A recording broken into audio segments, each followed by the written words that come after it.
Warning: the Savage Nation contains adult language, adult content, psychological nudity. Listener discretion is advised.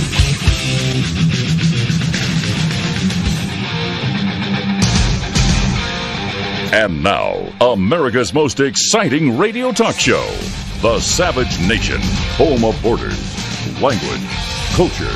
And here he is, author of Liberalism is a Mental Disorder, Trump's War, and God, Faith, and Reason, Michael Savage. And my name is Greg Knapp. I'm filling in for Dr. Savage. He'll be back tomorrow. You can check out michaelsavage.com. That'll get you all the latest headlines. You can subscribe to the Savage newsletter. And you can also get the copy of Savage's latest book, Stop Mass Hysteria. It's in stores now. Give a copy to a cop. You can jump in at 855-400-SAVAGE, 855-400-SAVAGE, and you are in the Savage Nation. I keep hearing about the big red wave and the election's so close and it's going to be just such a comeuppance for Trump. And then I'm reading through story after story after story, and it's just hilarious that the real world is not matching the narrative and the agenda that you're hearing from the mainstream media. And you know why. I mean, I'm preaching to the choir on this, but you know why. This is what they expected. And I also want to get into something today that you're probably not supposed to say on talk radio. Okay, are you ready? My whole life is not politics. I know your whole life is not politics. So I've been thinking really for the last 2 years, what is with these people where their entire life is politics? I mean, the people who are Antifa, the people who are clawing at the Supreme Court doors for a swearing-in ceremony, the people who are sending suspicious letters to Senator Collins because she happened to vote for Brett Kavanaugh to be on the Supreme Court, the people who shot up the Republican baseball practice and almost killed a few people. Those people who are accosting senators and Congress people and members of the Trump administration in restaurants and chanting at them and going to their homes and scaring their family and making death threats against them.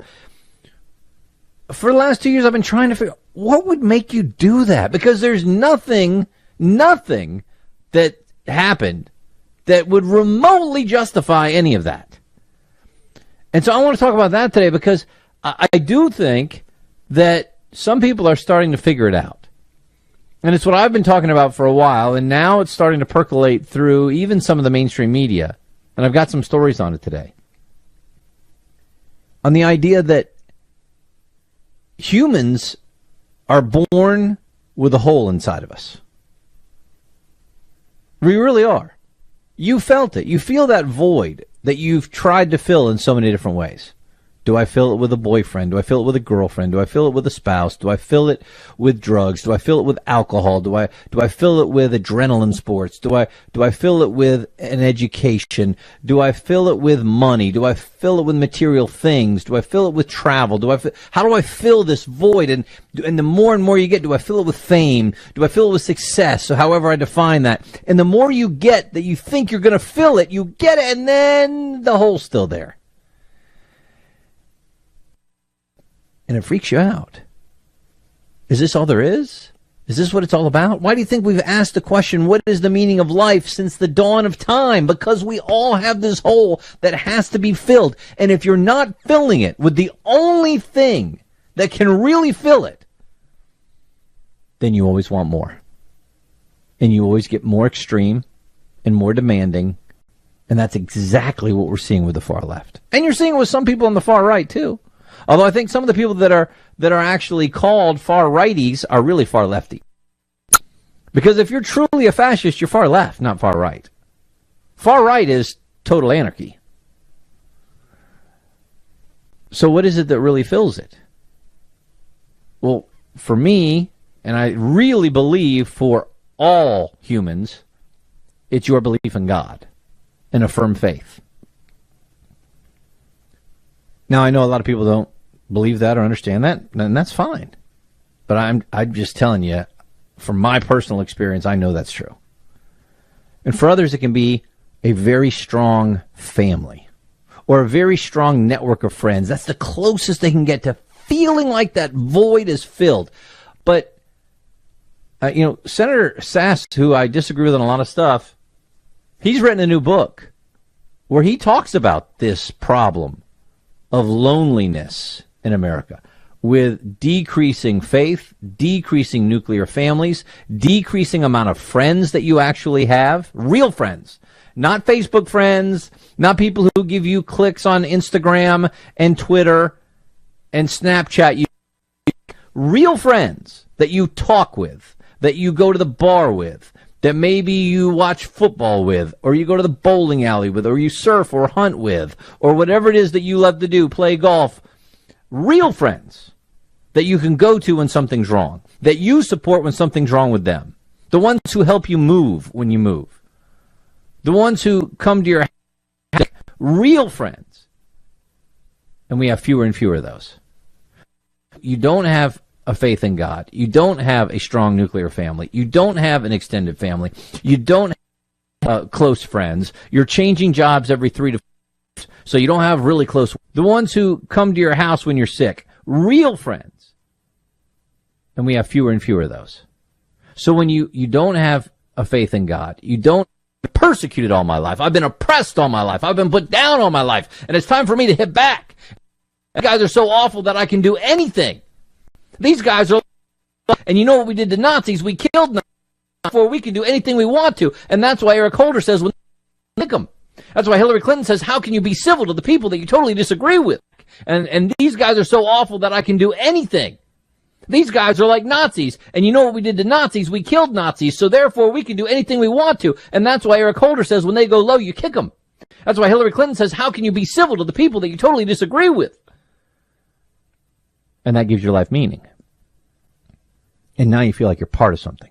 You're part of something big. You're part of something that could change the world. And now that void is filled at least for a little bit. It'll be empty again. But at least it felt good for the moment. And now I've got people around me who seem to support me, who seem to be my instant friends. It's their new religion because they don't have a real one. I think that's happened and it continues to happen. I think it's really dangerous. And it's really sad. Look at the increase in depression in this country over the last couple of decades. Look at the increase in loneliness the last couple of decades. Look at the increase in the destruction of the American family. And then see how it coincides to this tribalism in politics that we've been seeing. And not just Republican, Democrat, but what is your tribe? I'm black, I'm white, I'm Asian, I'm Hispanic, I'm Native American. Well, maybe I'm 1,024th Native American, but I'm than they really were. She claims it had nothing to do with her getting into law. Had nothing to do with her getting hired to very prestigious positions. And by the way, it was true because my grandmama told me about it. And then we do the test and we find out a couple very interesting things. Okay? First of all, we find out that the test shows, well, somewhere between 164th Native American and 1,024th Native American. Oh, and by the way, when you get to, around 1/500th Native American, that's less than the average European immigrant to this country. So it means nothing. But then you go a bit even further that we find out that the DNA test didn't even use DNA from Native Americans in this country. I don't know where they couldn't find it. People didn't want to give it to them, but here's what out. They used general population samples from Mexico and South America as the so-called Native American sample to compare to Elizabeth Warren. So what she has doesn't qualify to be a percentage of any known tribe in the United States. And she claimed victory.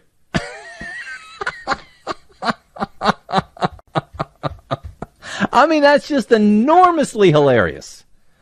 She's claiming victory. And it took the Native American tribes to tell her that she didn't know what she was talking about. And Elizabeth Warren, is trying to troll Trump. This is from this is from the AP, Dateline Washington. Trump's mockery of Warren's claim of Native American history. He's called her Pocahontas. And said he would offer to pay $1 million to charity if she took a DNA test. Clearly got into her head. Okay, well, let's stop right there. He actually didn't say he would offer $1 million to charity if she took the DNA test. He actually said, I watched it yesterday several times, he said, you know, if she runs for president and we're in a debate, then I'm going to challenge her. And then he went on to talk about the test and the $1 million. So she hasn't run for president. There hasn't been a debate, and he hasn't challenged her. It was a hypothetical that he talked about at a rally as a joke, and yet Elizabeth Warren and some in the press are trying to make it seem like he promised her $1 million to charity if she could show, quote, 1 drop of Native American blood in her. Remember the old 1 drop slave rule for blacks? I thought that was a bad thing. Now we're making it a good thing? A good thing? Asked about the promise to donate to Warren's charity of choice, Trump said, I'll only do that if I can test her personally. That will not be something I enjoy doing either. To which Warren replies, we all know why Donald Trump makes creepy physical threats about me, right? He's scared. He's trying to do what he always does to women who scare him. Call us names, attack us personally, shrink us down to feel better about himself. It may soothe his ego, but it won't work. Where was the physical threat? A DNA test is a physical threat? Utah Republican Senator Orrin Hatch, he's 84 years old. He tweeted a photo of himself looking at his phone at his own DNA test results, and it showed that he had a small fraction of Tyrannosaurus rex ancestry. The rest, other dinosaurs. That's pretty good. That's pretty good. Okay. And Trump has now gone after her. Pocahontas, the bad version, sometimes referred to as Elizabeth Warren, is getting slammed. She took bogus DNA tests. It showed that she may be 1/1024th, far less than the average American. Now Cherokee Nation denies her. DNA test is useless, is what the Cherokee Nation said. Even they don't want her. Phony. Uh-oh, what do you mean? What do you mean, even they? What do you mean, Donald, even they don't want her? What are you saying about the Cherokee Nation? We got more on this. Let me get Donna in Virginia. Donna, you are on the Savage Nation. My name's Greg Knapp, filling in. Go right ahead. Hi, Greg. I just want to say to you, after listening to Liz Warren and going through this whole thing with the Cherokee Nation rebuking her use of DNA test inappropriate and all that. Right. The lesson to me in this whole thing is, why don't we get smart about it and just remove race from all federal documents for all Americans? It makes sense, and it's long overdue. Well, because, like you say, Donna, all could claim, because really, we all come from the same place if you go back far enough, right? We all come back from the confluence of 3 rivers around Iraq, right? So if you go back far enough, we're all African American, we're all Asian American, we're all Indian American, we're all everything because we all came from the same place. And I have in my notes, Donna, kind of what you were talking about. I mean, why do we care about our DNA and our ancestry and our fractions of identity? I mean, it really shouldn't it? We're supposed to be the content of our character. It's supposed to be what we've worked for, what we've accomplished, what we've created. That makes us who we are, how we act repeatedly over time. And what I love now is when I see people, before you had a DNA test, you and I were great friends and we were equals. Now you get a DNA test and all of a sudden I'm your oppressor? Or now you get a DNA test and now all of a sudden you're better than me? Because of a DNA test? Instead of us focusing on the fact that, hey, guess what? We're all human and we're all Americans. So why don't we just, move on from there? No, we cannot. This should be the end of identity politics as we know it. It won't be, but it should be. 855-400-SAVAGE, 855-400-SAVAGE. I got a little bit, including some more Trump's tweets about Elizabeth Warren that you need to hear. My name is Greg Knapp, in for Dr. Savage on the Savage Nation. Join the Savage Nation. Call now, 855-400-SAVAGE, 855-400-7282. Savage. The Savage Nation is sponsored by Swiss America, the only company I trust with my financial future. Call 800-289-2646 or Swiss.com. Today America's economy is flying higher and faster than any major nation in history. What President Trump has achieved has been amazing. But what happens in the November midterm elections could quickly slam on the brakes, sending the financial markets into a tailspin. The emergence of a socialist Democratic Party could have huge consequences. Believe me. How will the midterm elections affect your investment portfolio? Find out now in a new Swiss America special report how the midterm elections will affect your bottom line. You get it today free by calling 800-289-2646. That's a number you have come to trust. 800-289-2646 or visit SwissAmerica.com. This is very serious business. If the Democrats gain a majority in Congress, all the economic gains we've seen could quickly disappear. Get prepared now. Call 800-289-2646. 800-289-2646 to find out how the midterm elections will affect your bottom. My name's Greg Knapp. I'm in for Savage on the Savage Nation. He'll be back tomorrow. You can go to michaelsavage.com. Got the headlines, the newsletter, and you can check out Stop Mass Hysteria, Savage's latest book. It's in stores now. Why don't you give a copy to a cop? It's 855-400-SAVAGE, 855-400-SAVAGE.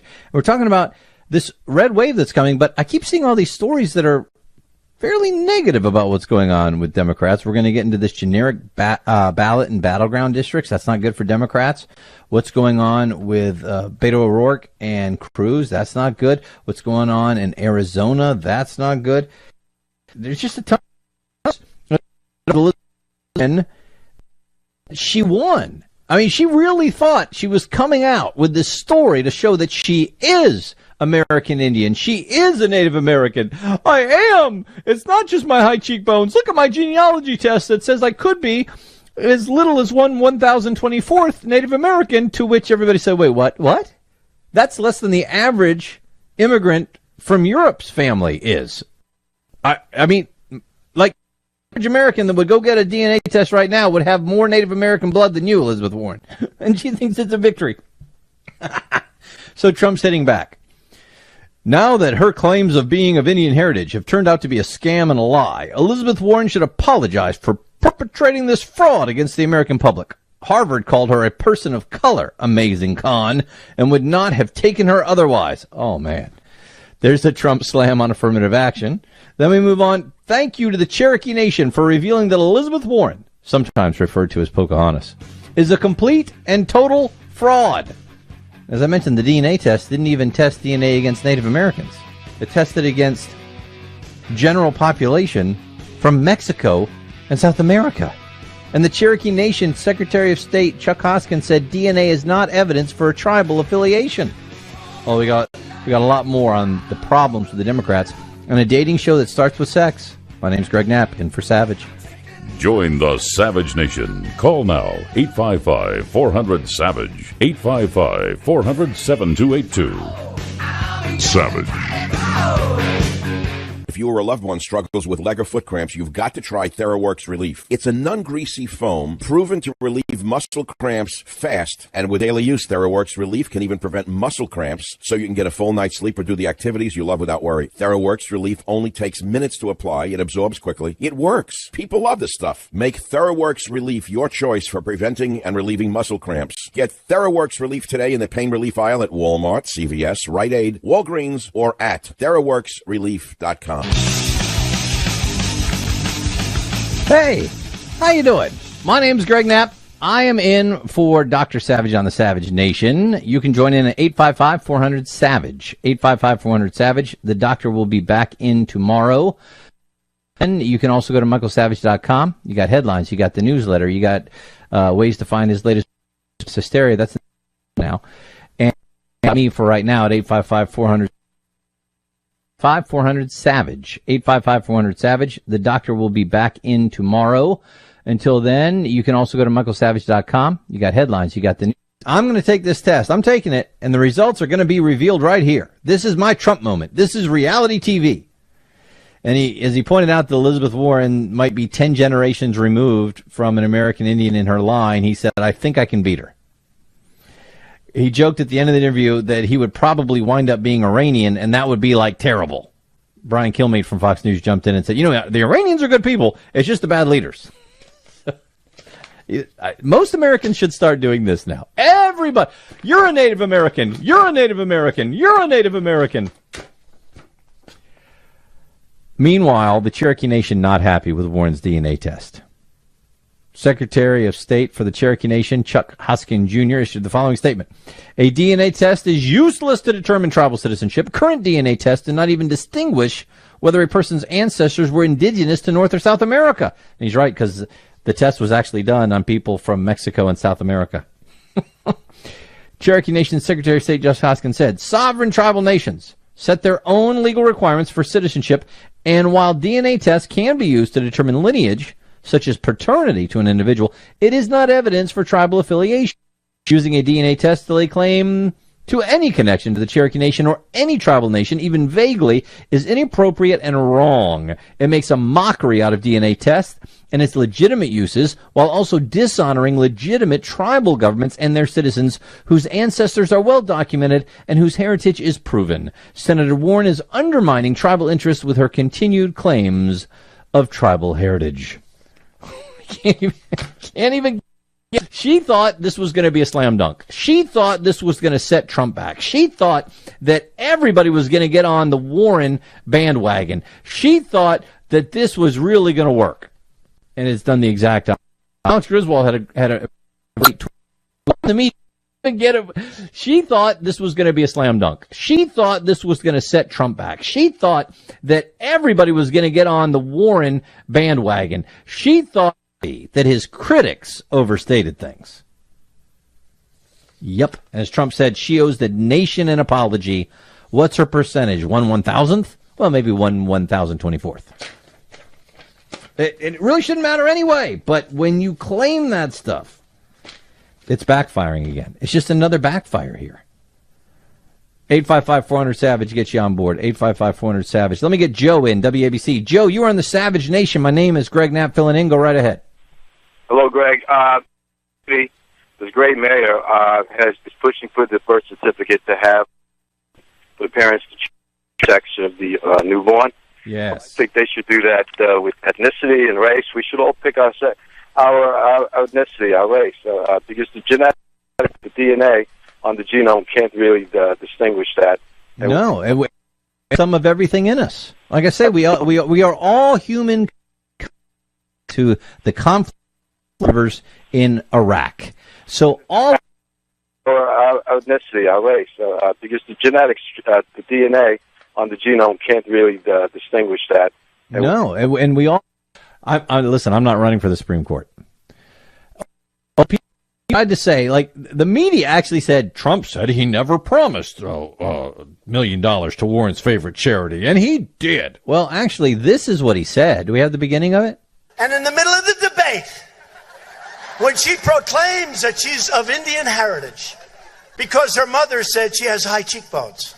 That's her only evidence that her mother said. Okay, stop right there. Did you hear the beginning of it? In the middle of the debate. And if you could rewind it even just a tiny bit further, I don't know. But he says, you know, Elizabeth Warren, she may run. I hope she does. And then if we had a debate, in the middle of the debate. So he's setting it all up with these hypotheticals. And they're claiming that he said he would give her $1 million if she did this test. No, not really. Oh, you're splitting hairs. No, not really. The whole thing was a hypothetical that he was talking about in a rally, kidding around. But even if you took him 100% literally, the point was if she ran for president and there was a debate, he would then challenge her for that. And by the way, this didn't prove that she's Native American. It disproved it. It's just, I guess. How about that dude? When you took him 100% literally, the point was if she ran for president and there was a debate, he would then challenge her for that. And by the way, this didn't prove that she's Native American. It disproved it. It's just, I guess, you know, if you're allowed to pick your sex, why not your ethnicity? How about that dude that coming home to roost? You said there was no difference between men and women anyway. And you said everybody's like me on talk radio joked about, well, you know, before you know it, women's sports are going to be over because men are going to do this. And we were kidding around. I mean, because no man's really going to do that. This is just a joke. This is just to show you how absurd it is to think that you could just claim you're something else. And when people like me on talk radio laughingly joked about, well, you know, before you know it, women's sports are going to be over because men are going to do this. And we were kidding around. I mean, because no man's really going to do that. This is just a joke. This is just to show you how absurd it is to think that you could just claim you're something else. And now it's happening. We've seen it happen at high school track meets. Now we've seen it at a world cycling competition. And the far left can't say anything about it because they'd have to admit that what they really are saying is crazy. Let me get Chuck in. Chuck, you are on the Savage Nation. My name's Greg Knapp filling in. Go right ahead. The term chickens coming home to roost really became in popular use in this country when Ward Churchill, the phony American Indian at the University of Colorado, wrote a paper about 9/11 administration at the University of Colorado, and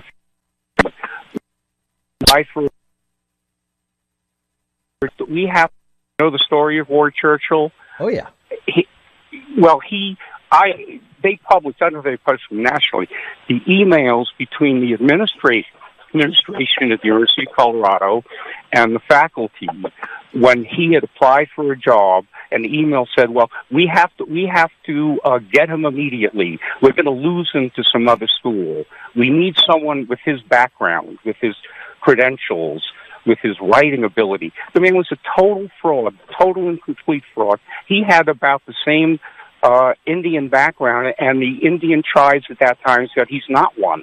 I remember that, where the Indian tribes said they said that no, they're not claiming him. And it goes to this whole thing of identity politics. This idea that because of your DNA or who your great-great-great-grandmother was changes who you are and how valuable you are just doesn't make sense. That's not how we do it in America.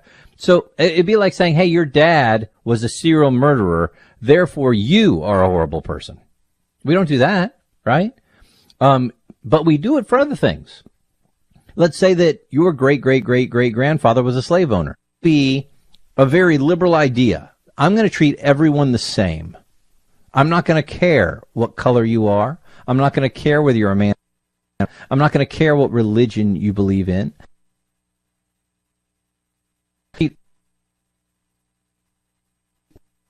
Liberal care what color you are. I'm not going to care whether you're a man or a woman. I'm not going to care what religion you believe in. I'm not going to care where you came from. I'm going to treat everyone I come in contact with the same. That used to be a very liberal idea. Now, it's a very conservative idea that liberals say is a way to oppress people. It's not the only it used to be a very liberal idea to say, how about we go to this? That this the way to not discriminate on a color is to treat everyone the same. Now they're saying if you treat everyone the same, that's discriminatory. That's how crazy this world has gone. It's upside down. It's inside out. It's a bizarro world. And I was also telling you about that Elizabeth Warren is not the only problem story for the Democrats. Okay, how about we go to this? This is from ABC News Washington Post ABC poll. Generic ballot in battleground districts, the ones that really count, the battleground districts where it's kind of, we don't know who's going to win. Look, we all know in the House, everybody in the House is up for election every 2 years, right? And we all know there are certain districts that are definitely going to be Republican. And there are certain districts that are definitely going to be Democrat.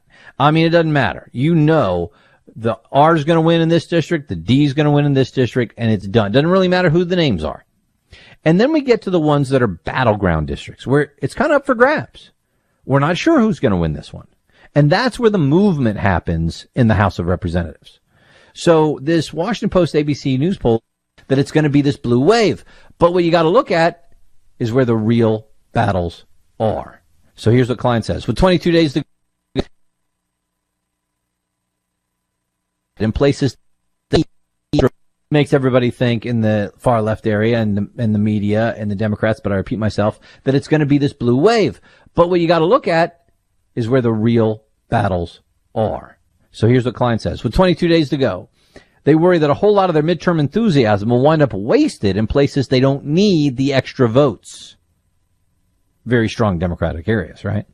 Nationwide, Trump has a 41% approval rating. Democrats have a 53 to 42% edge in the generic ballot for the House. But you go to the districts, go to Beto O'Rourke down in Texas, and Cruz is up 52 to 45, according to CNN. Likely voters in Texas, immigration at the top of their issue list. 26% called the most important issue. 23% call the economy their top priority, and Cruz leads among both of those voters in the race, and he's winning 52-45. But hey, the good news for Beto, he's got $38 million he raised for his candidacy, but the Democrats want him to share it. So you don't need $32 million. Come on, share it. O'Rourke says, well, I'm going to tell you exactly about money that he raised for his race from these Democrats that want it, and that's this new reality TV show where dating starts with sex. Hang in. My name's Greg Knapp. This is The Savage Nation. Join the Savage Nation. Call now, 855-400-SAVAGE, 855-400-7282. Savage. The Savage Nation is sponsored by Swiss America, the only company I trust with my financial future. Call 889-2646 or SwissAmerica.com.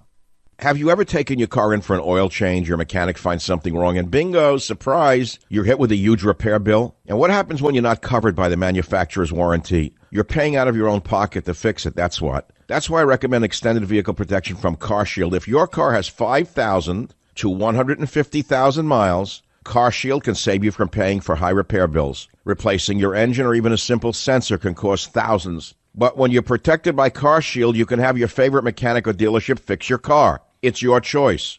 CarShield also provides 24/7 roadside assistance and a rental car while yours is being fixed for free. Get covered by the ultimate in extended vehicle protection. Get CarShield. How? Call 800-CAR-6100. 800-CAR-6100. 800-CAR-6100. Mention code SAVAGE or visit carshield.com. Use code SAVAGE to save a big 10%. That's carshield.com or 800-CAR-6100. Code SAVAGE to save 10%. A deductible may apply. Call 800-481-05. I am very strongly in favor of mobilizing the American people to stand up and fight for economic justice and social justice and racial and environmental justice. And I think we have to mobilize people. I am not a great fan of being rude or disrupting activities. 4 years ago, when the Republicans did really, really well, we had the lowest voter turnout since World War II, and that's got to change. Mm-hmm. So my hope is that people stand up, fight back, and get involved. Bernie Sanders responding to whether he would condemn the protesters who have gotten violent and the protesters who have turned into mobs. And yes, I said mobs because that's what it is. When you have a group of people go into a private restaurant, it's not private, it's public. Well, it's privately owned. It's open to the public. And shout down and chant loudly so that no one in the restaurant can enjoy their meal and shout at people until they leave. That's a mob. I don't know what else you would call it. When you have people breach police lines, race up the stairs and try to break down the doors where a Supreme Court nominee is being sworn in, that's a mob. I don't know what else you call it. Bernie Sanders asked to condemn that, and instead he says, my hope is that people stand up, fight back, and get involved. Now, he did say, I'm not a great fan of being rude or disrupting activities. Well, isn't that nice? But you got people who are giving death threats, who are sending suspicious envelopes to Senator Collins because of her vote on the Supreme Court. You've got people who are shouting people down and harassing them on the restaurant. You got people who are giving death threats, who are sending suspicious envelopes to Senator Collins because of her vote on the Supreme Court. You've got people who are shouting people down and harassing them on the streets, in restaurants. And, well, I'm not a big fan of people being rude. You got people on the far left shutting down bridges and interstate highways. Well, I'm just barely explain a single cogent policy on national television. She's the socialist one. Let her run her local race for what he is, a carnival barker who should be disavowed, Democrat running for election anywhere. Hey, guys, I'm trying to help. If Democrats don't take the House and the Senate as they're supposed to and defeat Trump in 2020, they'll have no one to blame but themselves. This shouldn't be that hard. Well, actually, it kind of is. My name's Greg Knapp. We're getting into this illegal immigration problem in Central America. I'm in for Dr. Savage. This is the Savage Nation.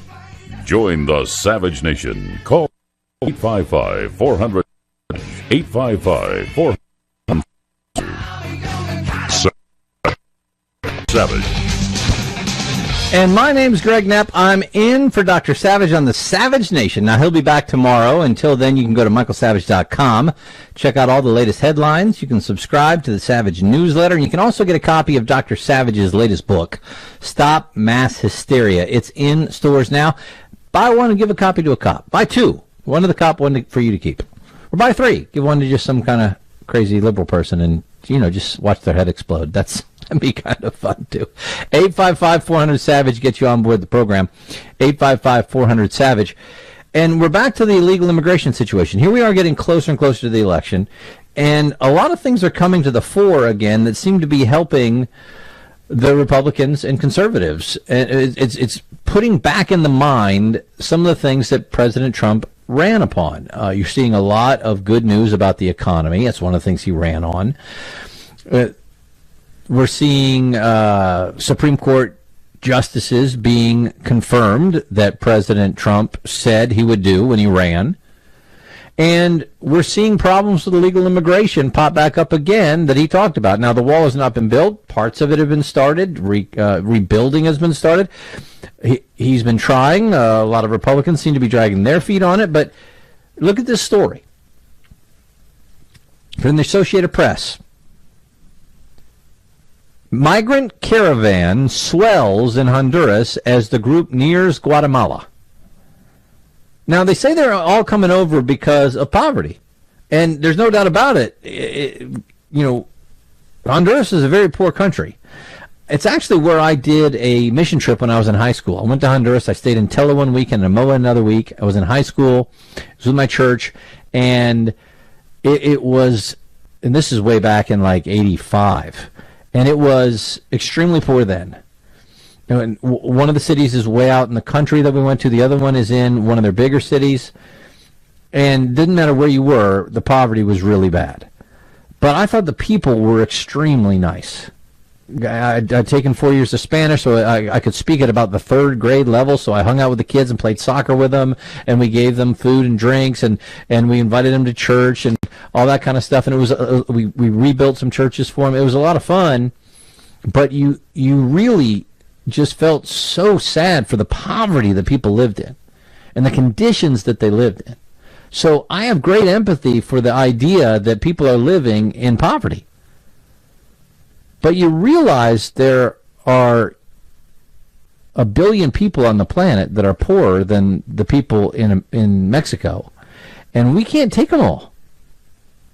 So being poor is not a reason for you to illegally enter the United States of America, because we can't take everybody.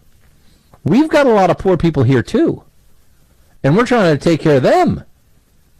That's the whole America First thing. We've got to take care of our own first. And Honduras needs to take care of its own. And Honduras is doing a horrible job of that. We've been giving them aid, by the way, over $100 million in aid every year for years. Since 2013, we've given at least $100 million a year. And for what? Is anything changing? It's a nation of 9 million people, and how many million have already fled?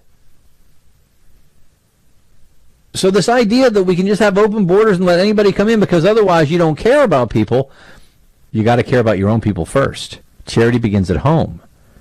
And it would make a lot more sense to help the people in Honduras improve their economy and improve their way of life in Honduras than it does to say, come on in. You can't use poverty as your excuse to break our laws.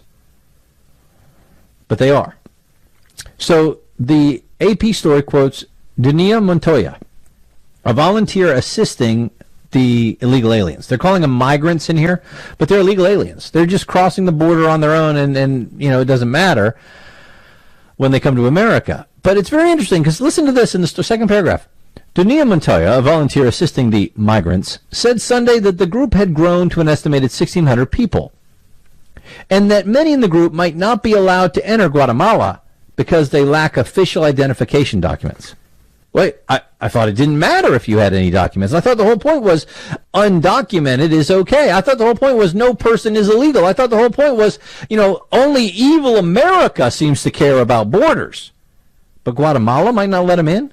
Guatemala might not let them in? And not just Guatemala. Mexico's Interior Ministry issued a stern reminder this weekend that Mexico does not issue entry visas for those who don't meet the requirements to transit toward a neighboring country. And Mexico said it issues visas at the consulates abroad, not at border entry points. Wait a second, I thought only the evil America was telling people they had to come in at legal entry points. And by the way, if America is so evil, if America is so systemically racist, if America is the problem in the world, why do so many people want to come here?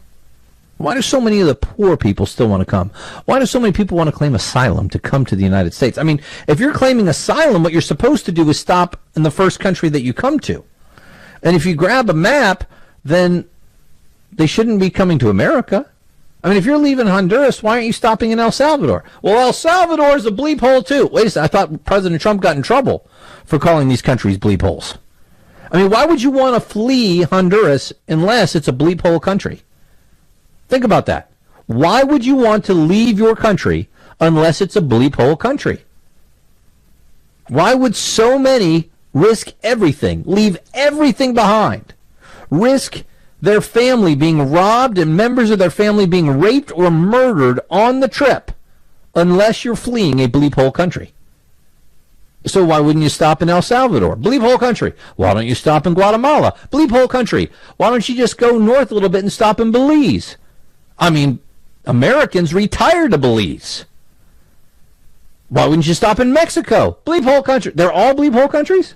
I thought that was a horrible thing to say. Well, why don't you go south instead of north? Why don't you stop in Nicaragua? Bleep hole country. How about Costa Rica? Again, we've got Americans who vacation in Costa Rica, go surfing in Costa Rica, relocate and retire in Costa Rica. Or go a little further south, Panama. Panama, again, that's another expatriate retirement home community down there in Panama. They can't all be bleep hole countries, can they? So why risk all that and go so far just to get to the United States since it's such a horrible, racist country? Because we all know it's not. It puts the lie to everything you hear from the far left. So they're coming again because, you know, people are poor in Honduras. That's not an excuse for you to come to our country illegally. So President Trump is getting out ahead of this, and he said that he will cut off U.S. foreign aid to Honduras if they don't stop a caravan of migrants moving toward the U.S. border. They really means illegal aliens. So here's the question. Do you think that's the right thing to do? Cutting off foreign aid, is that the best thing to do when Honduras allows this many people to flee? And what about the countries in between that are just allowing them to keep on moving to the United States of America when they know it's all about an illegal alien situation? Trump tweeted out, if the illegal aliens are not stopped before they reach the U.S. border, no more money or aid will be given to Honduras, effective immediately.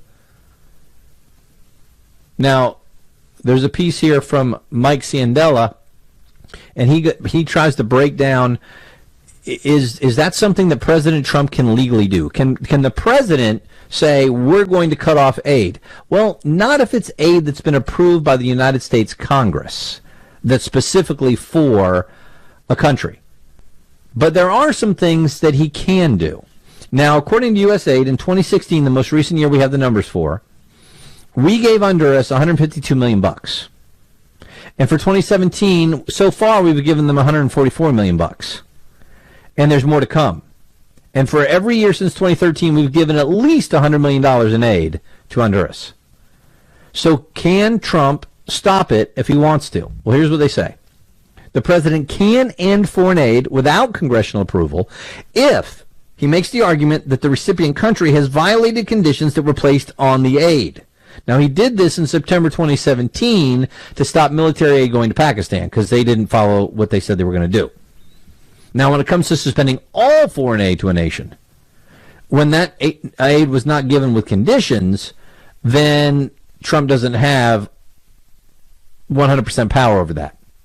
What he can do, he can freeze specific foreign aid for 45 days. But if it's already been approved by Congress, then he needs congressional approval to keep that freeze on beyond 45 days. Would he get that? He might. I mean, you got the House, but you don't have 2/3 of the Senate, but you don't need 2/3 unless they filibuster, and we go on and on. Now, one exception. If you're close to the end of the fiscal year, if you're within 45 days of the end of the fiscal year, you can freeze it for the 45 days. The fiscal year ends, and the money's ended. So there are some options. Do you think he should use those options? This is one of the big things that he ran on, that we have to have law and order, that you have to have borders. It's one of the things that Dr. Savage talks about all the time. If you don't have borders, you don't have a nation. And the idea that somehow poverty is the excuse to violate the borders of multiple nations to come into our country illegally, then why do we have any borders at all? And why do we have any immigration laws at all? And don't we see how that impacts American citizens and legal immigrants and people who are waiting to be legal immigrants? It totally undermines the fairness of our immigration system and the fairness of what our government does for our own citizens. Look, if you really want to help the people in Honduras, then help the people in Honduras. And you can do that by going on mission trips, by donating money, by donating food. You can do all kinds of stuff. But what the liberals want to do is to force everyone to break our laws. And they really don't care what impact it has on the country. In economics, in our schools, in our prisons, in our hospitals, they don't care. Because they see them as votes. Oh, you don't believe me? Wait till you hear this quote I have for you on what part of the blue wave is. We're going to get that in just a second, and love your thoughts on it as well. 855-400-SAVAGE to get in. 855-400-SAVAGE. My name's Greg Knapp, in for Dr. Savage on the Savage Nation. Join the Savage Nation. Call now, 855-400-SAVAGE, 855-400-7282. Savage. The Savage Nation is sponsored by Swiss America, the only company I trust with my financial future. Call 800-289-2646 or SwissAmerica.com. You know, today America's economy is flying higher and faster than any major nation in history. What President Trump has achieved has been amazing. But what happens in the November midterm elections could quickly slam on the brakes, sending the financial markets into a tailspin. The emergence of a socialist Democratic Party could have huge consequences, believe me. How will the midterm elections affect your investment portfolio? Find out now in a new Swiss America special report how the midterm elections will affect your bottom line. You get it today free by calling 800-289-2646. That's a number you have come to trust. 800-289-2646 or visit SwissAmerica.com. This is very serious business. If the Democrats gain a majority in Congress, all the economic gains we've seen could quickly disappear. Get prepared now. Call 800-289-2646. 800-289-2646 to find out how the midterm elections will affect your bottom line. I'm Michael Savage, and you're listening to Talk 1300 and 98.7. Hey, how you doing? My name is Greg Knapp. I'm in for Michael Savage on the Savage Nation. He'll be back tomorrow. 855-400-SAVAGE to get you on board. And we were talking about another illegal alien caravan. They call it a migrant caravan, but the problem is they're wanting to do this illegally. They were just wanting to come in no matter what. And so President Trump is threatening in a tweet that he will cut off aid to Honduras if this caravan is not stopped. By the way, Guatemala is saying, hey, if you don't have documentation, we're not going to let you in. And Mexico is basically saying the same thing. But I thought only America cared about borders, and only America was the bad one, right? No. Of course not. In fact, you trying to live a life as an illegal alien in Mexico is very, very difficult. Extremely difficult. They don't play around like America does. And we can go through the list of all the things that they do, but it take a long time. I've done that many, many times. But instead, what I wanted to get you today, a Democratic gubernatorial nominee, Stacey, I believe it's Abrams, she says a blue wave will include something very interesting. Listen to this on clip 9. The blue wave is African American. Yeah! It's white, it's Latino, it's Asian Pacific Islander. It is disabled. It is differently abled. It is LGBTQ. It is law enforcement. It is veterans. It is made up of those who've been told that they are not worthy of being here. It is comprised of those who are documented and undocumented. Wait, what? But isn't the blue wave people who are voting? Well, yeah. Don't you have to be an American citizen to vote? Well, but that should go away. That just shows that these people aren't wanted. And that's not right. And they should be allowed to vote. And in some cities, they're allowed to vote for city elections, and we want to make it so they can vote anywhere. But they're not citizens. So what? I mean, really? And you know what I thought was also interesting about that? Listen to there's a lot of cheering for different groups in this identity politics, but there are two groups that didn't get a whole lot of cheering. Let's hear that again. Got 9? The blue wave is African American. It's white, it's Latino, it's Asian Pacific Islander. Okay, stop it. So there was a big cheer for African American, and then it's white, it's Latino, it's Asian Pacific Islander, and then there was a cheer again. I don't know. Maybe she was afraid to say it's white and then not have a cheer. I don't know, man. I'm just saying it's just everything is about race and identity politics with the far left, man. It really is. But hey, if Alec Baldwin has his way, we'll just overthrow this guy. I'll get to that in a second. In fact, let's play that right now. Yeah. This is Alec Baldwin, and he's at a New Hampshire Democratic Eleanor Roosevelt dinner, clip 11. The way we implement change in America is through elections. We change governments here at home in an orderly and formal way. And in that orderly and formal way and lawful way, we need to overthrow the government of the United States under Donald Trump. That is actually the most sane thing I've heard from Alec Baldwin probably since he was in Hunt for Red October. I mean, really. That is actually what you're supposed to say. I've got no problem with that. He said, we change governments here at home in an orderly and formal way. And he says through elections. And in that orderly way, we need to overthrow the government of the United States under Donald Trump. I got no problem with that in terms of, hey, you get enough people to vote that way and throw him out and throw out all the people who agree with him, then, hey, you did it. That's the most sane thing I've heard this dude say since he was in Hunt for Red October. And I'm surprised they cheered for him. Because the left doesn't think we need any stinking elections. They got Antifa. They got Black Lives Matter. They got people trying to tear down the doors of the... About a game show that starts with sex? We'll get that in a second. My name's Greg Knapp for Savage. Join the Savage Nation. Call now, 855-400-SAVAGE.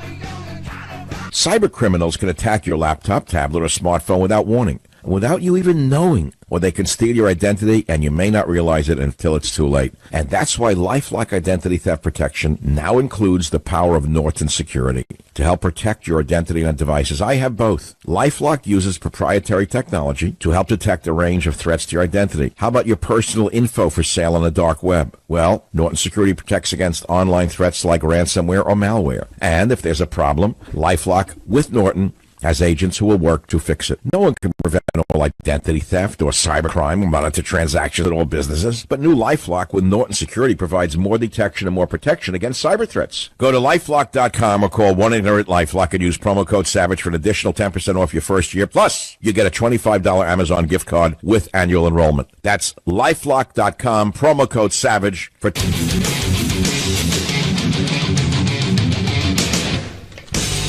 Hey, how you doing? My name is Greg Knapp. I'm in for Dr. Savage on the Savage Nation. You can jump in at 855-400-SAVAGE, 855-400-SAVAGE. Go online to michaelsavage.com. We were talking about this illegal alien caravan coming out of Honduras towards America again. President Trump said, hey, if Honduras doesn't stop this from happening and have people coming into our country illegally, we're going to stop the aid.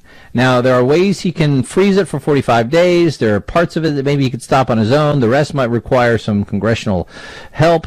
But if he waits till 45 days left with the fiscal calendar, then that would end the payments for that year. So there's some things he can do. Do you think that's the right thing to do? I want to get Ken in from North Carolina. Ken, you're on the Savage Nation. Go right ahead. Thank you very much for taking the call. I just want to point out the very obvious thing when you peel back the layers of this problem. Mainstream media has been concentrating on the Democrats and everything else, but really what's going on is human trafficking. So many organizations around the world have classes and training against human trafficking. Yeah, and when that's pointed out, Ken, it's poo-pooed by the mainstream media, but you're right, a lot of these minors that are coming in are being accompanied by adults who are not part of their family, and they are at high risk of being raped or abused. That's right. And when you think about it, this caravan is being handled by handlers. 1,600 people don't organize themselves just to move north. They have people that are actually organizing them, and these people are doing it for money. And guess who's taking the cut off the top? And that's the people in these other countries that they're cutting through. So they're taking a little skim off the top each time they charge somebody for taking them north up to America. And how many of the coyotes are involved with this is what they call the ones in Mexico that help people smuggle. Of course, there's some that say I'm volunteering because it's a humanitarian effort. But to once again, I would say, well, wait a second. If it's a humanitarian effort, then why don't we get money into Honduras from these so-called volunteers and find ways to help them in their own country, unless it's a bleep hole country? And then what about Guatemala next to it? Well, I guess it's a bleep hole country too, or El Salvador next to it. I guess it's a bleep hole country, or Nicaragua, bleep hole country, or Belize, where people retire. I guess that's a bleep hole country, or Mexico, bleep hole country, Costa Rica, Panama, going south. No, only America. But I thought we were horrible. That's a good point. Thank you for the call. I appreciate it very much. Oh, I want to throw this one out to you. Now, it's in France, but the way it's written in this piece by the AFP is amazing. Outrageous new TV dating shows cut straight to the chase. And they're talking about this one in France, but it stars people from Great Britain. A new dating show is helping time-pressed millennials save on the unnecessary preliminaries by cutting straight to the chase. Save time on unnecessary preliminaries. What's an unnecessary preliminary, and what are you talking about? Oh, they're talking about for sex. That, you don't need that unnecessary preliminaries of actually talking to someone, getting to know someone, seeing if you actually like each other, to see if you're compatible as far as your personalities go, to see if it's someone you might want to spend time with, to see if maybe even it's someone you want to build a life with and pledge that you will stay true to that one person for the rest of your life, to maybe start a nuclear family and stay connected to each other to raise the next generation the best way you possibly can, so the next generation can be better than the one who's alive now, because that's the progression that we want in Western civilization. But see, Western civilization's bad. You don't want that. So we're going to get rid of all that, because actually analyst Virginia Musler says the new age of dating is not for prudes. So see, if you actually believe that you should talk to someone first, get to know someone first, maybe go on some dates, actually think that you really do have feelings for each other, maybe even get married before you have sex, then you are a prude. It used to be, hey, if you get married before sex, then, hey, that was a really good idea, because that prevents a lot of bad things from happening. Now you're a prude. And now, not only if you say you want to wait till you're married, if you want to wait till the third date, you're a prude. Because this show is called Making Love. And they're using that term very loosely. There's no love involved at all. MIPCOM is making it. It's the world's biggest TV market in Cannes. And the contestants, it's a reality show, have sex with each other first and then decide if they like each other. So they're thrown in to immediately have sex. They say they have brought together scientifically matched singles to ask the essential question, quote, could making love make you fall in love, end quote. Well, there's no such thing as making love if there's no love. What they really want to say is, can having sex make you fall in love? Can really, effing someone make you fall in love? That's what they're really asking, because there's no love involved. Greg, why are you such a prude? What are you saying, that you actually should care about the person you're having sex with? Look, when I was a young teenager, I thought, oh, man, yeah, no, you don't need fun. If two people want to do it, they should just do it and have fun, because I wanted to have sex. I was 18 years old. I thought it was going to be great. Let's go to college and have sex with as many people as you can. And then you start to realize how empty that is and how wrong that is. And I wish that I had known it a lot earlier than I did. It doesn't make you a prude, it makes you smart. But if you say it today, oh, no, that's just a horrible thing to even say. Behind the bedroom, door cameras have captured the new couple's every move, every awkward moment, and then they pull away at the last minute, only to reappear in the post-coital glow or gloom. Contestants can then hurry into the bathroom to debrief the audience on just how their new partner performed. And I'm sure the show will be a hit. Because no one ever went broke underestimating the TV viewing public. That you would sit there really and look, I know it's titillating.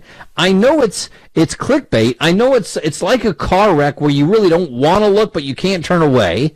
I get that. We have to rise above that base instinct and turn away, because really, this is entertainment. Two strangers having sex and then telling you how the other person did. And you know they're going to try and rip each other down. Oh, it's just the same thing that's going on between Stormy and Trump. We'll get to that in a minute. We will follow the daters over the next few weeks to see if the pair remain friends with benefits, or will they choose to get to know each other and start a relationship. That's the show. Yep. I mean, if you don't like it, you're a prude. I mean, that's going to be really hot. That's going to be really cool. Really? Do you think so? 855-400-SAVAGE gets you on board the program. 855-400-SAVAGE, and you're on board. And have you been paying attention to the stuff with the hurricanes? Okay? I live in Florida, so when I hear the stuff about the hurricanes and I'm being told that they're getting bigger, more intense, and there's more of them because of global warming, I said, what? And when I saw President Trump on with Leslie Stahl on Sunday, I said, boy, I wish somebody had briefed President Trump. Because the truth is, there is no trend of more hurricanes on the planet. There is no trend of more intense hurricanes on the planet. I don't care what the so-called experts are telling you. And when Leslie Stahl said, what scientists are saying that's not true, he should have said, Roy Spencer, PhD. Because Roy Spencer's been studying this stuff for a long time. He's a principal research scientist at the University of Alabama in Huntsville. He's written Inevitable Disaster, Why Hurricanes Cannot Be Blamed on Global Warming, and Global Warming Skepticism for Busy People. And he does it with facts from our own government. And he's got this out, inconvenient data, no trend in Florida hurricane strikes. And he's just updated a plot of Florida major hurricane strikes that he's been doing, and it follows hurricane strikes since 1900. And it includes Hurricane Michael. And here's what he found. No trend in either intensity or frequency of hurricane strikes over the last 118 years. And he uses National Hurricane Center data to do it. He's not making up the data like so many in the global warming movement do. He says the trend line for intensity is flat. The trend line in number of storms is downward, but it's insignificant. But it is downward, not upward. So there is no data that shows there are more hurricanes, and there is no data that the hurricanes are intensifying. If you look at real data and you look at it over a real period of time, and not just a window you want to cherry pick. But wait, the Gulf of Mexico is unusually warm. So Spencer points out, well, yeah, but if you look at the history of July, August, September average sea temperature, you'll see that since 1860, this summer is only the 9th warmest in the eastern Gulf of Mexico, and out of the top 10 warmest Gulf years since 1860, 7 occurred before 1970, which is before we experienced any significant warming. Well, but we're going to get more of these. Really? Major hurricanes are part of nature, as Spencer points out. And he looked at lake bottom sediment in Western Lake in the Florida Panhandle. very close to where Michael made landfall. And he said over the last 1,000 years, it's been relatively quiet for Cat 4 and 5 hurricanes, but from 1,000 to 2,000 years ago, there was a hyperactive period of intense landfalls in the Florida Panhandle. In other words, there's been time in this planet's history where there have been more hurricanes and more intense hurricanes in Florida than there are today, long before so-called global warming. By the way, the latest hurricane experts who claim that there are more hurricanes and more intense hurricanes, they don't show any data for that. And when Roy Spencer, PhD, put Michael in his count of all U.S. landing major hurricanes, it marked a downward trend since the 30s, 40s, and 50s. Not an upward trend. Not an upward trend. And yet they still keep trying to make you think that is. Massachusetts Bay Colony in 1635 had a Cat 3 or 4 storm with up to a 20-foot storm surge. Happened again in 1675. You don't see those anymore. Until 2017, the United States went 11 years without a major hurricane strike. According to a NASA scientist, that was a 1 in 177-year event to not have a strike for that long. And yet we're being told that man-made global warming is increasing the number of storms and increasing the intensity, and it's just not true based on the data. And yet Leslie Stahl made it seem like Trump didn't know what he was talking about. She was the one that knew. He didn't know. What do you think? Oh, one more victory for Trump. He's getting tired of winning. Here's the headline from Katie Pavlich. Trump was right. City council offices headed by the San Juan mayor have been raided by the FBI. Remember when Trump came out and pointed out there was corruption in Puerto Rico and that there were local failures to respond to the aftermath of Hurricane Maria last year? Well, during the recovery process with the feds, San Juan Mayor Carmen Yulín Cruz regularly came out slamming Trump.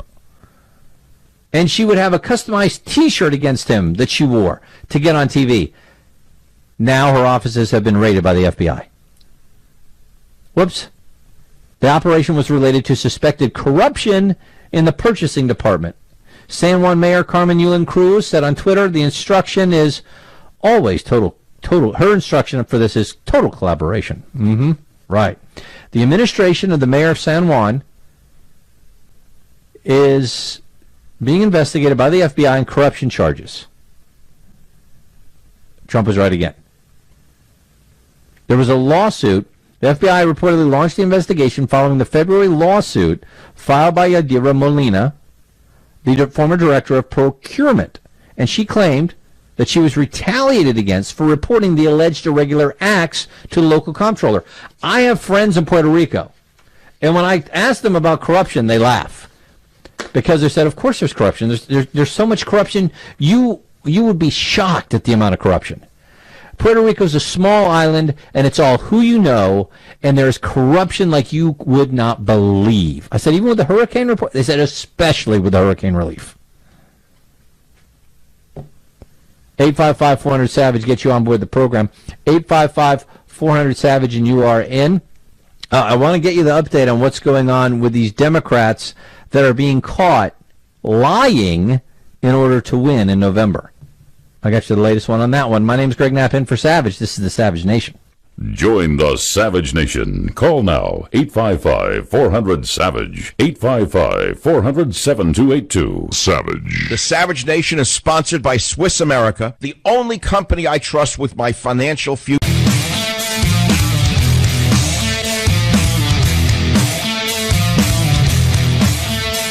Hey, how you doing? My name is Greg Knapp. I'm in for Michael Savage on the Savage Nation. You can jump in at 855-400-SAVAGE, 855-400-SAVAGE. Online, michaelsavage.com. We're talking about, the FBI is investigating corruption from the San Juan mayor of Puerto Rico with hurricane recovery efforts, which is exactly what Trump had said, and the media made fun of him for saying it. Jose wanted to jump in on that. Jose, you were on the Savage Nation. Go right ahead. Thanks for taking my call.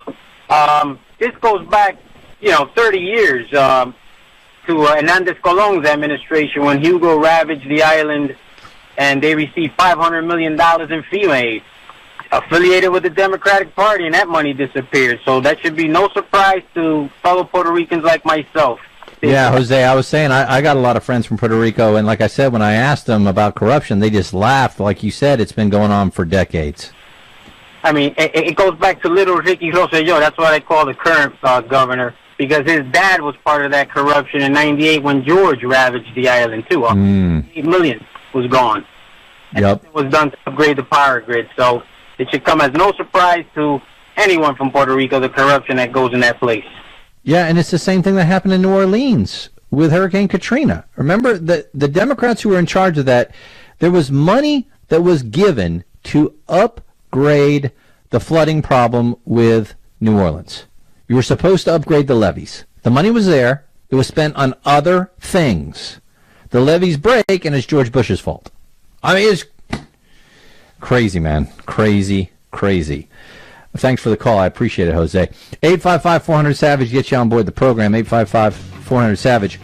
Claire McCaskill is in a fairly red state in Missouri, yet she's a Democrat and she won. She's running again, and she always tries to run as a moderate. Well, Project Veritas got her and some of her people on tape, and it's not looking so great. I'll get you that in just a second. My name's Greg Knapp, in for Michael Savage on the Savage Nation. Join the Savage Nation. Call now, 855-400-SAVAGE, 855-400-7282. Savage. Savage Nation contains adult language, adult content, psychological nudity. Listener discretion is advised.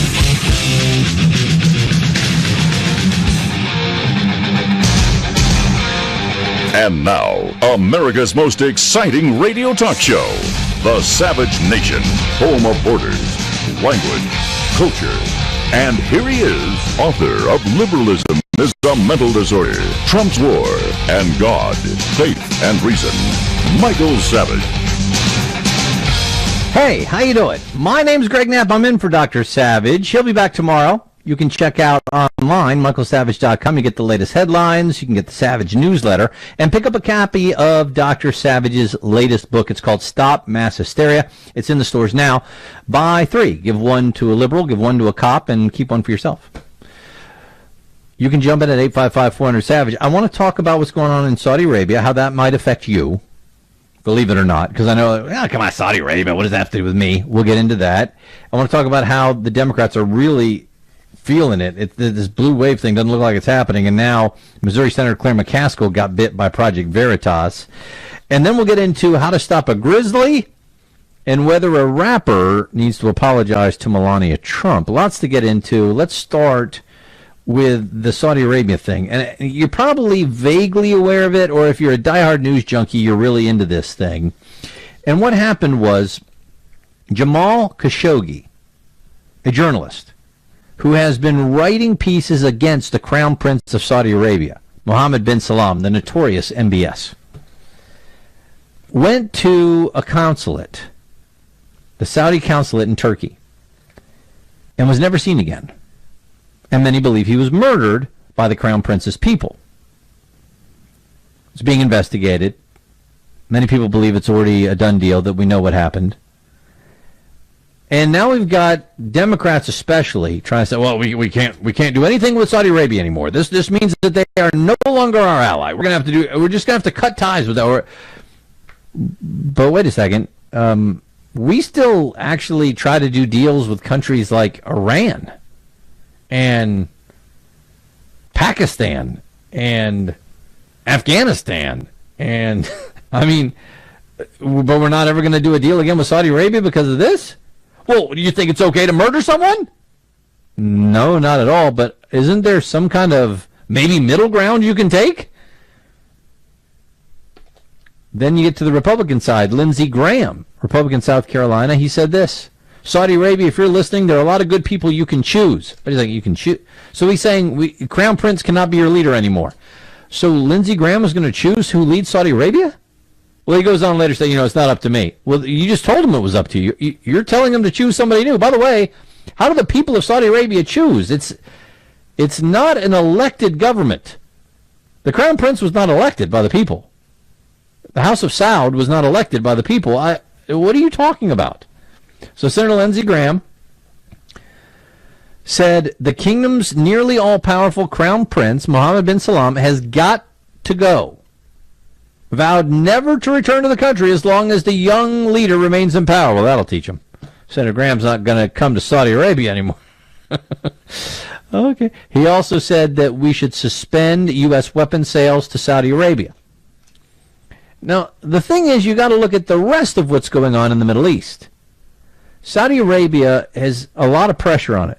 Pressure from Iran, pressure from oil prices, pressure from its own people internally, pressure from a modern world with a country that's ruled with an old-style system that is not ready for modernization.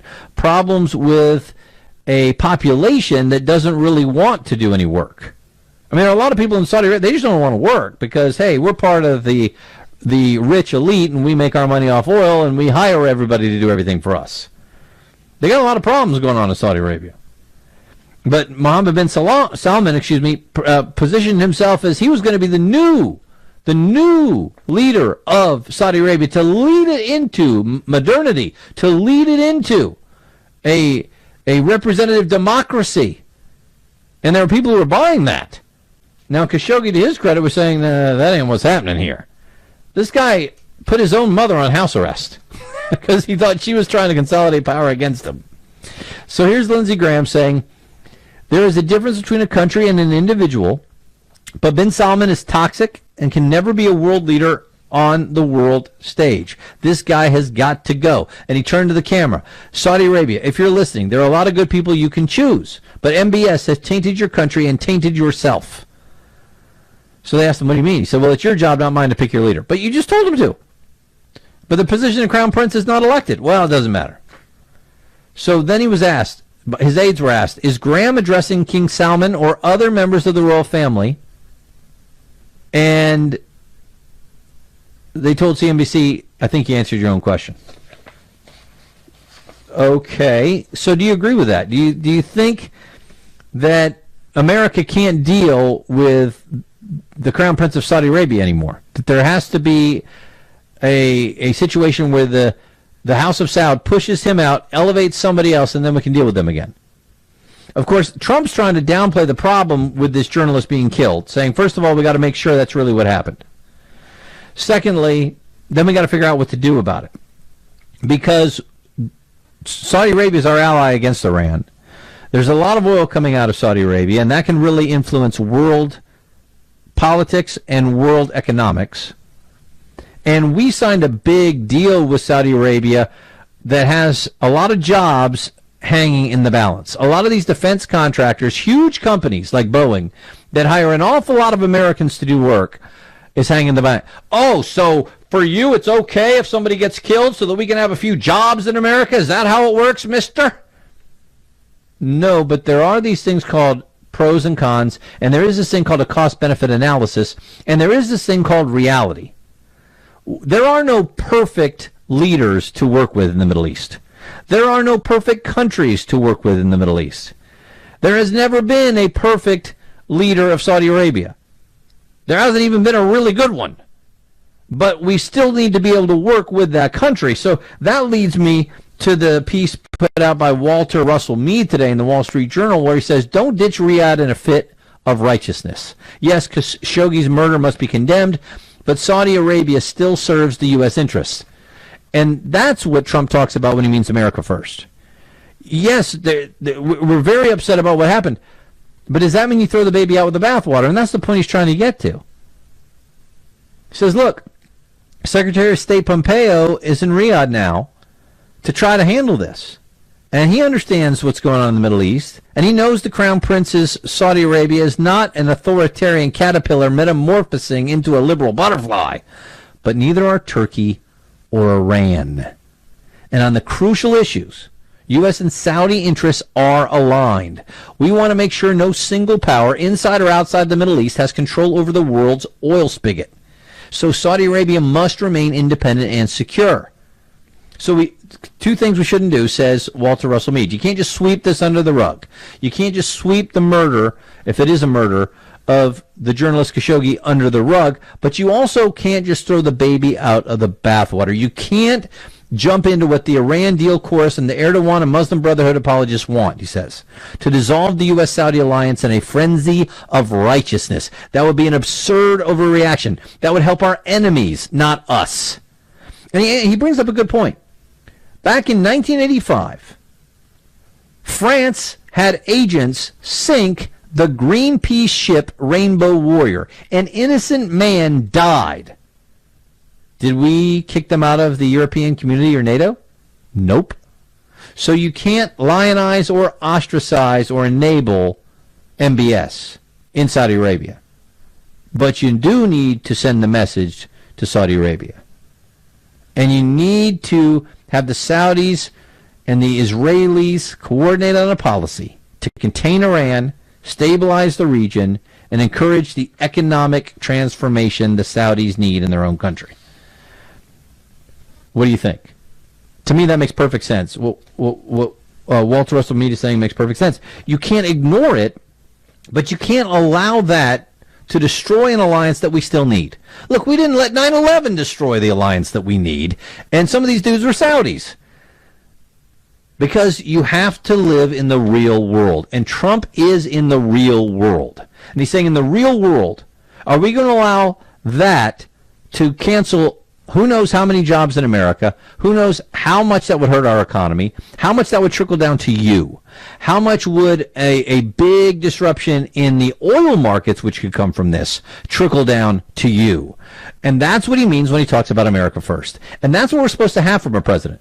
Somebody who, you know, kind of balances out the pros and the cons, does a cost-benefit analysis, and always comes out on the side of this. What will help America and American citizens the most? And that's what you got to do. It's not always pretty, but that's what you're supposed to do. That's what a leader does. What do you think? 855-400-SAVAGE gets you on board the program. 855-400-SAVAGE, and you are in. And, yeah, I've been kind of hitting the theme all day about we're supposed to see this big red wave. And I've been hitting on all the problems the Democrats have had. In the battleground congressional districts, 66 of them, Republicans in the generic ballot are actually up one.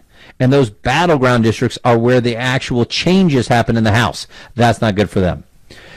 Cruz is up against Beto O'Rourke in Texas. That's not good for him. You've got the Democrat in Arizona who is saying called out for crazy stuff she has said about Americans joining the Taliban. I'm going to give you that story. And then we've got what's going on with Senator Claire McCaskill, Democrat, Missouri. Now, I used to live right in the Kansas City area, and Claire McCaskill, I had her on the show one time. She never wanted to come on afterwards because I asked her tough questions. I'm sorry.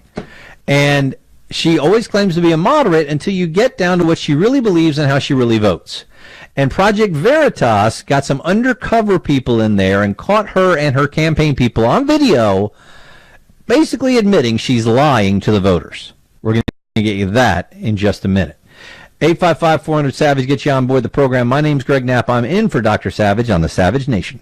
Join the Savage Nation. Call now, 855-400-SAVAGE, 855-400-7282. Savage. The Savage Nation is sponsored by Swiss America, the only company I trust with my financial future. Call 800-289-2646 or SwissAmerica.com.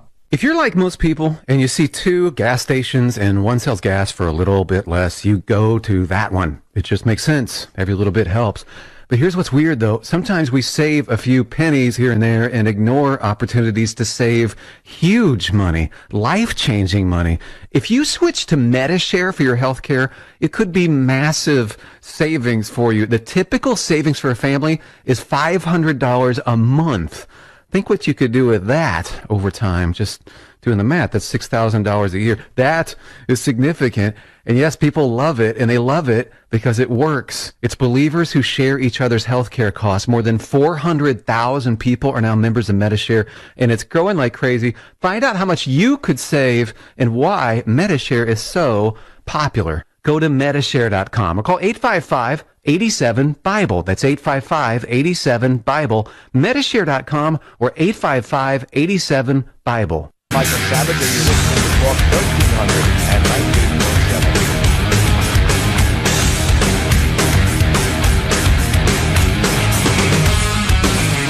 Hey, how you doing? My name is Greg Knapp, in for Dr. Savage on the Savage Nation. You can go online to michaelsavage.com, latest headlines and his newsletter and his book, Stop Mass Hysteria. We're talking about a lot of different things on the program today. Saudi Arabia was one of the things we talked about with it looks like, murder of Khashoggi, the journalist. What do we do as a nation with someone who's supposed to be our ally, but we've always had some issues with? Let me get Kurt in on that. Kurt, you were on the Savage Nation. Go right ahead. Hey, thanks for taking my call. So I guess Ben Salman is guilty until proven innocent, just like with Kavanaugh. That's the new standard. No, it's a good point, and that's why Trump said we have to wait and see, right? Yeah, I agree. It's bizarre, the rush to judgment everywhere. Well, and the reason they're saying this, though, Kurt, is they're like, hey, there's video of him going in. There's video of the Crown Prince's people going into the consulate.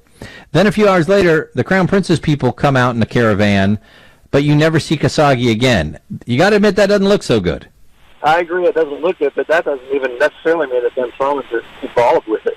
Certainly his people are, but whether he needs to go or whether he's got rogue staff. Let's say we find out. Let's say our intelligence people find out, yep, it was the Crown Prince's people. What then, though? Do we totally cut ties, or do we try and do a, hey, don't do that again, but still keep these alliances that we need for that part of the world? Yeah, I mean, a country is a pretty huge thing, and different people do bad things. There's bad actors everywhere, but we certainly have interest in and with Saudi Arabia, so I don't know if you can just, based on one action, cut all ties with it. That's my point, Kirk, because look, we're trying to get deals done with North Korea. Right? I mean, you want to try to move forward, and no country is perfect and no leader is perfect, but we're trying to work even with the really bad leaders. So why would we cut off an entire ally? It's almost like some people on the far left want us to cut ties with Saudi Arabia to hurt our economy so that they can win an election. It's almost like that. Now, then you get somebody like Lindsey Graham, that I think is a very hawkish dude who's almost always looking to pick a fight, and to be able to do some virtue signaling of, this is not who America is. We don't support somebody who kills somebody who's a journalist. And yeah, I understand all that, but there's also the realities. I mean, look at who we worked with after World War II. People that we knew we weren't going to, the leaders of Russia at the time and then the Soviet Union that we worked with to try to get deals done. You got to do what you got to do sometimes in geopolitics. It's not nice, but sometimes you got to. Thank you. I appreciate it, Kurt. Let me get Kevin in as well. Kevin wanted to talk all the way back. We were talking about Elizabeth Warren, and she may be 1,024th of some kind of Native American, except we then find out that the DNA test she was compared to was the generic population of South America and Mexico. Not even a tribe of Native American Indians. So it gets even weirder, and she thinks she won. Kevin, you wanted to jump in on that. Go right ahead. Greg, you're the best. Hey, you know what? But, people don't think about the implications of their decisions and their comments. So, I mean, I took one of the top DNA tests, and came back and found out some interesting history of my family. I've always been checking the box on a job application as Caucasian. Well, I'm a double-digit either in Asian or Pacific Islander. And so, nice. From now on, what do I check on the box? I mean, do I check what's in favor of me to fill the quota for the job that I'm applying for? I mean, at what point do we say, what percentage are you, to check the box on a job application? I think it should be whichever one helps you the most, Kevin. No, but you're right. That was my point, is that, instead of getting closer and closer to what this country was built on, that all men are created equal, we're going farther and farther away from that. Into we're going to Animal Farm. All men are equal, but some are more equal than others, based on how much grievance we can claim, based on how many fractions of our life were a certain identity group. It's the exact opposite of what this country is supposed to be, and yet that's what people are proud of now. It's craziness, and it needs to stop, and it needs to be, we're all of one race, the human race, and we're all Americans in this country, and we're all going to treat each other equally. That used to be the liberal talking points. It's conservative talking points now, and now they say those are racist talking points. Talk about living in bizarro world. 855-400-SAVAGE gets you on board. Wait to hear what Claire McCaskill said. Got more of your phone calls. And how to survive a bear attack? It's all coming up. My name's Greg Knapp, in for Michael on the Savage Nation. Join the Savage Nation. Call now, 855-400-SAVAGE, 855-400-7282. Savage. Take 1 atom of nitrogen and bond it with 1 atom of oxygen. Boom, you just created nitric oxide, a miracle molecule your own body makes that fuels your cardiovascular health, keeping you vibrant. But as we all age, our bodies need help generating more natural nitric oxide. Super Beets by Human has harnessed the power of nutrient-enriched beets and created a superfood that helps your body make more nitric oxide on its own. The core philosophy of Human is to develop heart-healthy products for your body. 1 teaspoon of Super Beets daily tends to support your cardiovascular health and blood pressure levels, giving you natural energy without the need of a quick caffeine kick or sugar high. We're talking real, healthful, natural energy. So call 800-481-0504 or go to SavageLovesBeets.com and find out how you can get a free 30-day supply of Super Beets and free shipping with your first purchase. I want you to feel the 1 + 1 = boom effect of Super Beets. Just call 800-481-0504 or SavageLovesBeets.com. Hey, how you doing? My name is Greg Knapp, in for Dr. Savage on the Savage Nation. He will be back tomorrow. You can go to michaelsavage.com for the headlines, his newsletter. Don't forget the latest book, Stop Mass Hysteria. It's in stores now. Why don't you give a copy to a cop? And you can dial in at 855-400-SAVAGE, 855-400-SAVAGE. And I've been teasing you with this story on the Democrats, and I've been talking about it all day on just how in trouble they are. And yet we're being told by the mainstream media and the leftists and the Democrats, but I repeat myself, that it's about to be this huge red wave. But when you look at battleground districts, the Republicans are up +1. When you look at individual Senate races, especially after Kavanaugh, the Republicans have been gaining ground. You look at what's happening with Cruz in Texas, it's now 52-45, Cruz in favor. And just on and on and on.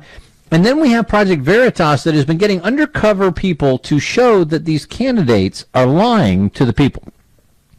Latest one, Project Veritas, they were going after Senator McCaskill, Democrat, Missouri, claims to be moderate, really not so much. So they went and did an undercover video, and the third one they did was on Senator McCaskill. Undercover report shows that Senator McCaskill is hiding her true views from the voters until she wins. At least she hopes to win. So they were talking to Senator McCaskill about gun bans. This is where she's being caught on undercover video. And she says, well, if we elect enough Democrats, we'll get some gun safety stuff done. They won't let us vote on it, but we've got 60 votes for a number of measures that would help with gun safety, but McConnell won't let them come to the floor. She's talking about Majority Leader Senator McConnell. So this fake journalist says, like bump stocks, assault rifles, and high-capacity magazines, and McCaskill jumps in. Universal background checks, all of that. But if we have the kind of year I think we might have, I think we could actually be in a position to get votes on this stuff and on the floor, and we get 60 votes. The journalist says, so you'd be on board with the bump stocks and high-capacity magazines? Of course, of course. Now, she doesn't tend to promote that on the campaign trail or on her website. And in fact, Rob Mills, who works on her campaign, says the reason she doesn't promote that is because she has a bunch of Republican voters. Well, Carson Pope works with her too, and he says a semi-automatic rifle ban is more of what she would support. People just can't know that. Those are quotes. Now, according to Rob Mills, McCaskill conceals her support of Moms Demand Action, which is a gun control group, because they would hurt her ability to get elected. That's the quote. Mills says, she doesn't openly go out and support groups like Moms Demand Actions or just like other groups that are related to that, because that could hurt her ability to get elected. Because people like see that and they're like, well, I don't want to support her even though they stand for the same policies. He goes on, she's worked out stuff with Moms Demand Action to make sure that she can support their goals without supporting the organization openly. And Moms Demand Action does the exact same thing. Like a lot of our volunteers are actually from there. So this gun control group is from there. She supports this gun control group, but doesn't want to let people know that because a lot of people in Missouri like to hunt and like guns for self-protection and like concealed carry and actually believe in the Second Amendment. So she doesn't want them to know about it. Right. A lot of our volunteers are actually from there. She's really good about strategy and making sure she has a goal and can get there. Now, Nicholas Starost is another one who works with McCaskill's campaign and says why Obama won't campaign for McCaskill in Missouri even though they're so similar on their politics. Because McCaskill has to distance herself from the Democrats to get more votes. Starost. Because of how because he's a very liberal candidate, and Claire distancing herself from the party is going to help her win more votes than it will saying oh, here's Obama, the former president of the United States, to now speak on my behalf, which is unfortunate because I love Obama to pieces and I'd love to see him come here. So the Project Veritas journalist says, and they essentially have the same views on everything? Yeah, people just don't know that. Then they talk about impeachment and another one. So here's the real question. Claire holds off on impeachment to get the moderates. What do we tell the moderates when we drop the impeachment hammer afterward? And the Claire McCaskill campaign person says, get over it. It was a national security question. That information was confidential. She did her duty not revealing the information until afterward. See, look, you can't trust those Missouri boobs to really understand to vote for their best interest. We have to lie to them. They can't know that Claire really is pro-gun control. They can't know that Claire is pro-impeachment. They can't know that Claire's ideals are really almost identical to Obama's, because then they wouldn't vote for her. Then that idiot Republican would win. So we got to lie to those Republican boobs in Missouri to get them to put Claire in, to do the right thing, and then we can do whatever we wanted to anyway. I mean, that's essentially what they're saying, isn't it? And it's not just in Missouri. You look at what was going on in Arizona. The race for Senator Flake's seat, because he's leaving, the Republican. And this Republican McSally's coming on strong because the Democrat is shooting herself in the foot. Representative Kyrsten Sinema, running to represent Arizona, refused in this debate to even address a past interview that she had with a libertarian. The libertarian said, I should have the right to fight for the Taliban. And this woman, this Democrat, said, I'm fine with that. What? So McSally asked her at the debate about her past comments. And she said, look, you participated. She said, quote, I fought to make sure that the A-10 was preserved, that we fight for Luke Air Force Base. My opponent advocated to shut down Luke Air Force Base. While we were in harm's way, she was protesting our troops in a pink tutu. Then she talked about the CNN report last week, which showed Sinema's anti-war activist statements from a 2003 radio show. She said it was fine for Americans to go join the Taliban. Quote, I don't care if you want to do that. Go ahead. That's what she told the libertarian talk show host. While she was on the radio, you said it was okay for Americans to join the Taliban to fight against us, said McSally, her opponent. You said you had no problem with that. Kyrsten, I want to ask you right now whether you were going to apologize to the veterans and me for saying it's okay to commit treason. The moderator said, please, we have to get a response. We're running out of time. So McSally said, well, we need a response because she owes us an apology. Now, that really, you hear the word treason thrown around all the time. That really is treasonous. Treason is aiding and abetting the enemy in wartime. She was on this radio show when we were at war with the Taliban. The libertarian guy said, I should have the right to join the Taliban. She said she's fine with that. The Democrat, Kyrsten Sinema. So her opponent, the Republican McSally, said, you said you had no problem with that. You said it was okay for Americans to join the Taliban to fight us. Are you going to apologize for saying it's okay to commit treason? And she wouldn't answer. Instead, she said, Martha's chosen to run a campaign like the one you're seeing right now, and she's engaging in ridiculous attacks and smearing my campaign, and she's trying to cut, and not share the full picture. What's the true picture of you saying it's fine to fight for the Taliban as an American citizen?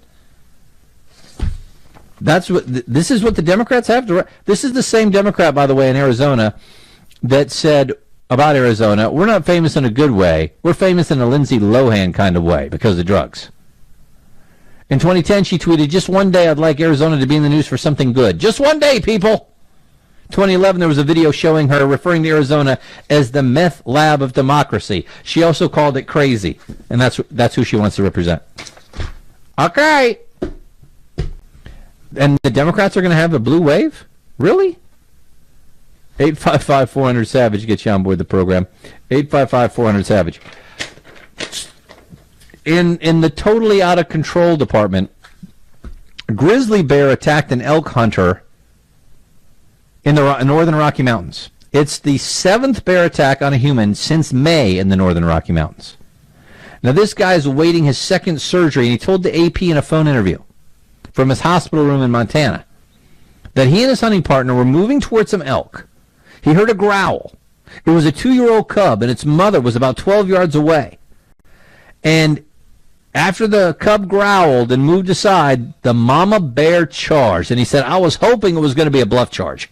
Halfway through, I realized it was going to be the real deal. Now, he was a bow hunter. The bow wasn't going to do it. He reached for his bear spray. And as he did that, the grizzly bear bit his hand, broke a bone in his arm, clawed at his eye, big gash against the bridge of his nose.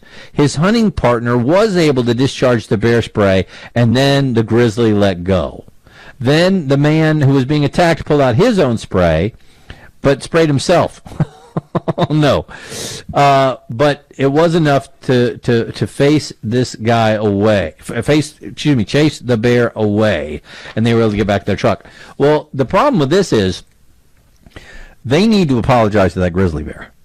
That grizzly bear was minding its own business out in the wild where it belongs.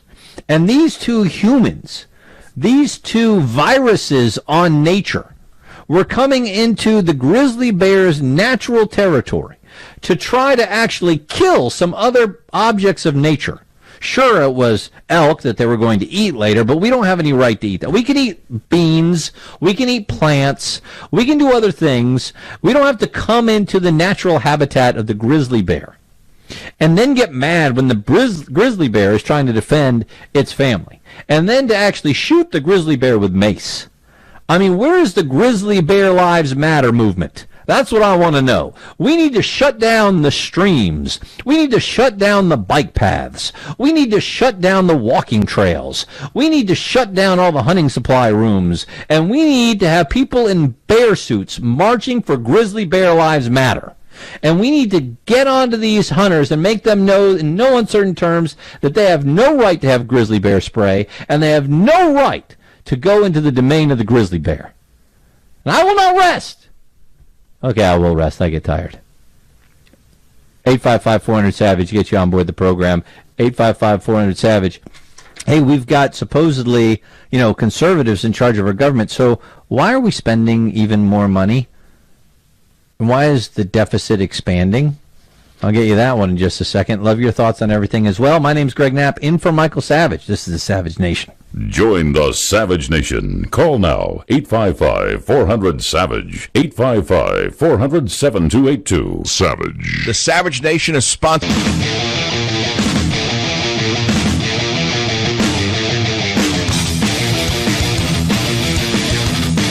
Hey, how you doing? My name's Greg Knapp. This is the Savage Nation. I'm filling in for the doctor. You can jump into 855-400-SAVAGE or go to michaelsavage.com.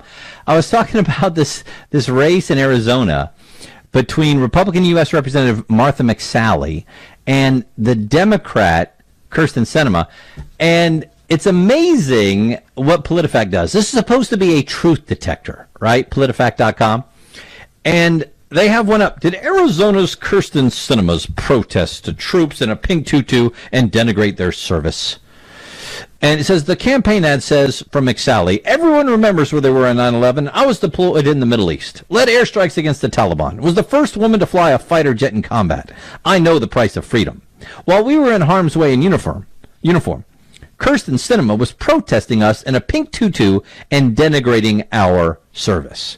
So PolitiFact took a look. Yep, Kirsten Sinema, sure enough, was in a pink tutu. Sure enough, she was protesting the war. But they rated Representative McSally's statement mostly false because they couldn't find Kirsten Sinema actually saying anything negative about the soldiers in some of the research they did. So that makes it mostly false? Wait a second. She did anti-war protest. She was wearing a pink tutu, and you couldn't find what you consider denigrating language from her, so it's mostly false. This is supposed to be a fact check? This is why people say fake news. You got to be kidding. Wow. Meanwhile, your money at work. You ready for this? The federal government spent $368,000 studying microaggressions in engineering programs. College engineering programs. Wow. All right. Maybe that's why the U.S. budget deficit expanded to $779 billion for the fiscal year 2018. Well, it's because of those tax cuts. No, actually, the tax cuts led to a slight increase in revenue, $14 billion after the taxes so far. It's the spending, stupid. We spent an increase of 3.2%. If we got to start realizing that we have to cut spending, but that's not how you get elected. So don't hold your breath on that. Even with Republicans in charge of the House, the Senate, and the White House, it's not going to do what you think it's going to do. Oh, speaking of the White House, Melania Trump, her spokesperson has called for a boycott of the rapper T.I. Why? Because he released a video featuring a First Lady look-alike stripping in the Oval Office. It's the video for his new album, a promotion. A woman who looks like Melania Trump strips in the Oval Office. Isn't that nice? Well, First Amendment right. Nobody says he doesn't have the right to do it. People are saying you probably shouldn't do it. Could you imagine what would happen if some musical so-called artist did this with Michelle Obama? And what the press would be saying about it? For this, it's like, well, that's edgy. That is really edgy. It just shows how upset some of the people in the African-American community are about what Kanye did in the White House. This is what real protest looks like. This is the highest form of patriotism right here. Yes. Oh, and there's a great op-ed that's in the James Martin Center, I think is what it's called. And they look at the success. It's the James G. Martin Center for Academic Renewal, and they were looking at the success of concealed carry at Texas public colleges. I don't know if you knew about this, but a while ago, several states started doing this. Kansas has done it too, where they've legalized concealed carry on college campuses. Because they said, look, we've got to stop these college shootings. There aren't enough police officers to go around. And if maybe we allowed good guys with a gun to conceal them, there'd be fewer crazy people shooting up college campuses. And when it passed, the left wing went nuts. This is going to be... There were teachers that came to school with flak jackets on because they were showing you these kids are going to shoot us. Well, you realize that if you want to come shoot people, you're willing to break a law against bringing a gun to school, right? Well, but you realize you have to be 21 years of age, pass your background check, and your concealed carry course to do this, right? But so far, no problem whatsoever. And it looks like it's a big success.